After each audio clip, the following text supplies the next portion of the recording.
Again, Bruno Fernandes. 0-0. So as things stand, England are still going to go through as group winners, and Slovenia at the moment are going to go through in second. The other game is 0-0 between Denmark and Serbia, which is being played in Munich. You can see the table there. Ange, you can't kid people at home. It wasn't very inspiring. Why wasn't it? Thanks for the easy one to start with. Look, I think we spoke a lot about intensity and tempo. Now, there's two ways to do that in a football field, and one is without the ball, and I think that's the way sort of England set up today, to be really aggressive with the press. The problem is they've had more of the ball, and then you need to create the enemies with the ball, and their best moments is when they've moved the ball quickly, they've gone using Roy's line, they've played the 1-2s, they've gone through. The rest of the time, the ball movement's just been way too slow. They've had 70% of the ball, but that's one thing. You've got to be... Does possession win your football matches? No, exactly. It doesn't. They just need to quicken the play up. They need to be braver with some of their passing, a bit slow, a bit sloppy. The one bit of good play we saw, well, obviously the goal was this slow, when they just quickened up and speed things up, and it obviously runners, they just need to do more of that. It's as simple as that. But also be careful at the end, because, listen, Slovenia are no mugs. They've been neat and tidy going forward, so it's up to Garrett now. Does he stick or twist? Because at the moment, they top the group. Why would they be playing that slowly? They know it's better playing quicker. Why would it be that they're not? I think sometimes you just get comfortable in the possession. It's just little details, as how the pace of your pass to somebody, it's behind somebody, pass it in front of somebody. And when you get the strikers or show them for you, be brave enough to be brave enough to lose the ball. You're just taking the safety option every time. OK, you've got a couple of examples of where it's been going wrong. Only once you get it, you need the movement. Obviously, you need the movement up front. You need, obviously, to be brave on the ball to pass it in there. When you look at this situation, yes, Kieran's gone inside and then Phil comes in, but you still need some more movement.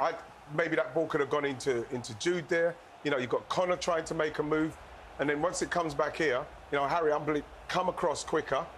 When you see Mark, he's looking for something. When you look, can he come in that where the referee space is, pass that ball into there, maybe get someone off him? You can see Jude looking in there. It doesn't go in there, and then you see, then you see Harry. He'll come in, and.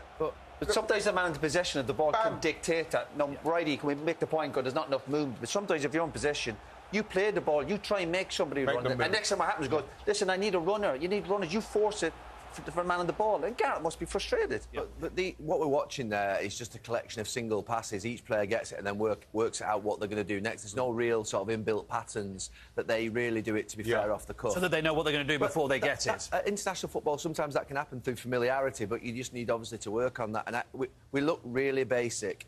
Honestly, we look really basic, and it's sad because I think we're better than that. I think the players out there are better than that, but I also think the players that we've got on the bench are better than that from a technical And I know this was perspective. offside, it looks like slim pickings, but an example of what can happen when you do play it quickly. Well, this was a nice move, and you're always going to get potentially a nice move. Obviously, Phil Foden's offside, but you look at that piece of football, it's a single piece of football that worked on that particular occasion.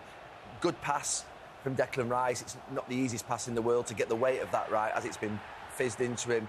But obviously, it was offside. But you know, we do look quite basic, and that's a problem. So, would you be saying to them, you're going to have to maybe gamble a little bit, and on occasions you will lose possession, but that doesn't matter because playing this way, you're never going to open them up. Well, I think there does need to be some provocation of the opposition. You either do that with, like I said, with running, which is the way this team. I think the midfield setup is not there for them to be able to play that kind of football because all three players, Declan, Connor and Jude, kind of play the same way in terms of their passing.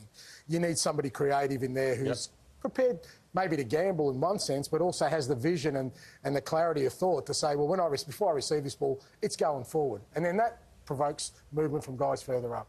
OK, plenty for Gareth Southgate to be contemplating at half-time with the second